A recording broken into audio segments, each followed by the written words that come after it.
मैं तुम्हारी इस वचनबद्धता से बहुत प्रसन्न हूँ। रानो का बेटा बहुत बीमार था, जिसकी वजह से रानो बहुत उदास रहती थी। माँ, आखिर मेरी क्या गलती है? ऐसा मेरे साथ क्यों हो रहा है? आप तो जानती ही हैं, पहले मेरे पति मुझे छोड़कर चले गए और अब मेरा बेटा भी बीमार है। अगर इस समय इसका इलाज नहीं हुआ तो मैं कहीं इसे भी ना खो दूँ।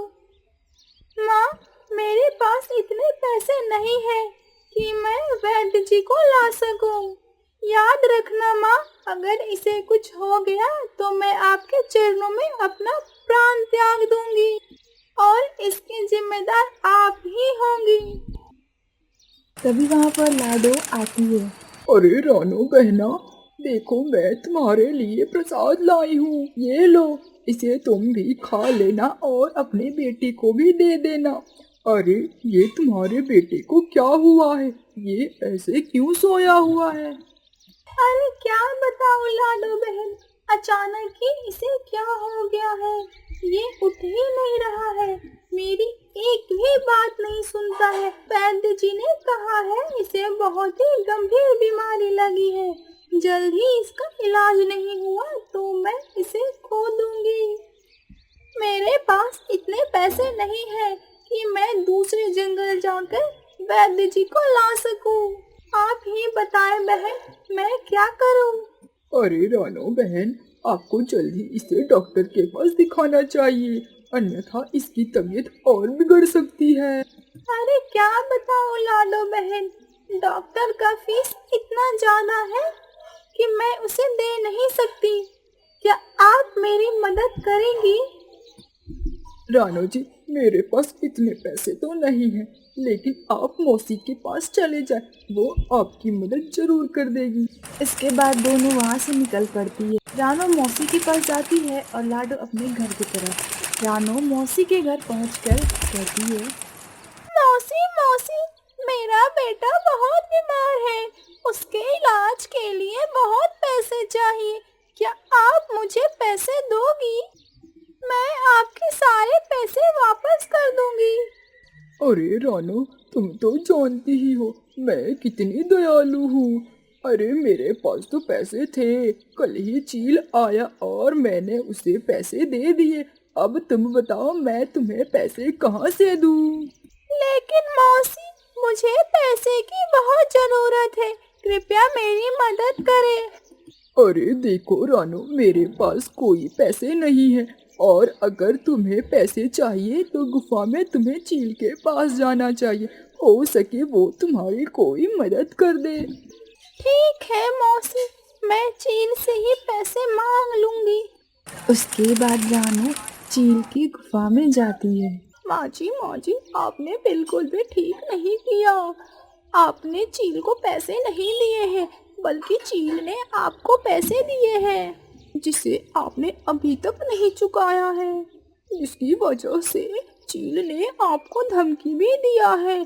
आपको उसके लिए प्रतिदिन भोजन देना पड़ेगा, अन्यथा वो आपको ही खा जाएगा। चुप कर, मुझे ना सिखा, वरना मैं तुझे ही उसका भोजन बना दूंगी। लेकिन माँ जी, अगर रानू को कुछ हो गया तो उसके बेटे का क्या होगा? तुझे बड़ी दया आ रही है, तुझे इतने ही प्रेम आ रहा है माँ बेटे पर, तू ही चील का भोजन बन जा। कम से कम मेरे सिर से एक दर्द तो खत्म हो जाएगा।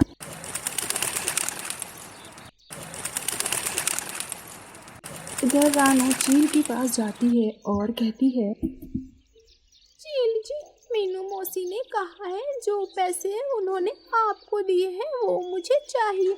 मेरे बेटे का इलाज कराना है, वो बहुत ही गंभीर बीमारी से ग्रसित है। अच्छा, तो मीनू मौसी ने तुझे यहाँ भेजा है। मैंने उससे कल कहा था कि मुझे एक तगड़ा पक्षी चाहिए, लेकिन उसने तुझ जैसी मरियल पक्षी भेज दिया। अब मैं तुझे ही खाकर अपना भूख मिटाऊंगा। रानो मन में सोचती है, मीनू मौसी, आखिर आपने ऐसा क्यों किया? मुझे धोखा क्यों दिया?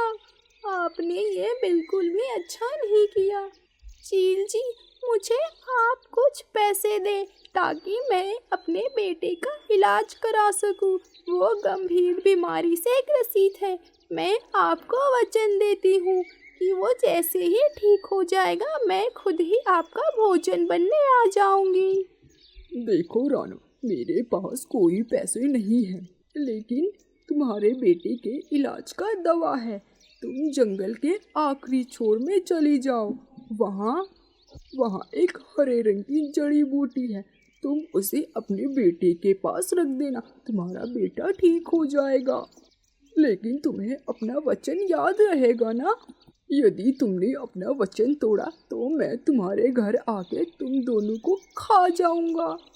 मैं अपना वचन अपना प्राण देकर भी पूरा करूंगी। बस वो दवा मेरे बेटे को दे दूं मैं। उसके बाद रानो दवा के लिए उस जंगल की तरफ निकल पड़ती है। बहुत देर उड़ने के बाद वो उस जंगल में पहुंच जाती है जहाँ ढेरों सारे दवा के पौधे थे। लगता है यह वही पौधा है जिसके बारे में चील जी ने बताया था। अब मैं इसे लेकर अपने बेटे के पास जाती हूँ ताकि वो जल्दी से ठीक हो जाए। उसके बाद रानो उस दवा को लेकर जंगल जंगल घूमते हुए अपने घर पहुंचती है और घर पहुंचने के बाद उस दवा के पौधे को अपने बेटे के पास रख देती है। जैसे ही वो रखती है उसके कुछ समय बाद ही उसका बेटा उठकर बैठ जाता है।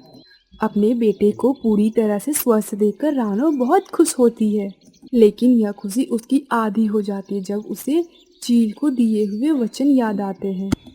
धन्यवाद चील, अगर आपने मुझे इस दवा के बारे में नहीं बताया होता तो अभी तक मेरा बेटा बीमार ही रहता। आपका बहुत बहुत शुक्रिया। मम्मा मुझे क्या हो गया था?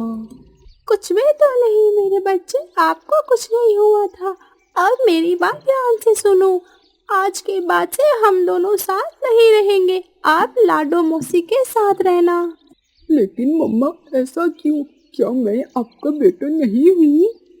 मैं उनके साथ क्यों रहूँगा?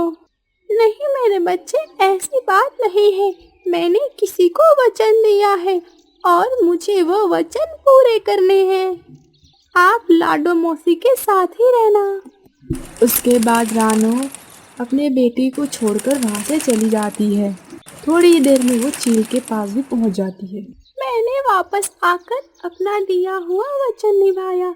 अब आप मुझे खाकर अपनी भूख मिटा लें। तुम्हें क्या लगा अगर तुम अपना वचन पूरा करोगी तो मैं तुम्हें छोड़ दूंगा?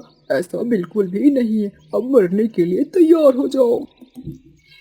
तभी चील एक क्षण में ही दुर्गा माँ में रूपांतरित हो जाता है। मैं तुम्हारी इस वचनबद्धता से बहुत प्रसन्न हूँ। तुमने अपना दिया वचन निभाया। मांगो, क्या मांगना चाहती हो? तुम्हें जो वरदान चाहिए मांगो, मैं उसे पूर्ण कर दूंगी। आपने मेरे बेटे को नया जीवन दान दिया है, इसके लिए मैं आपका सदा आभारी रहूंगी। बस आप मुझे इतना वरदान दें कि जब तक मैं इस जंगल में हूँ कोई भी पक्षी उस बीमारी से ग्रसित ना हो।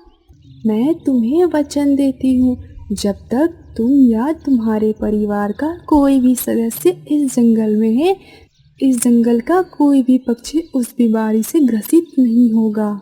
उसके बाद रानो अपने बेटे के साथ खुशी खुशी रहने लगती है।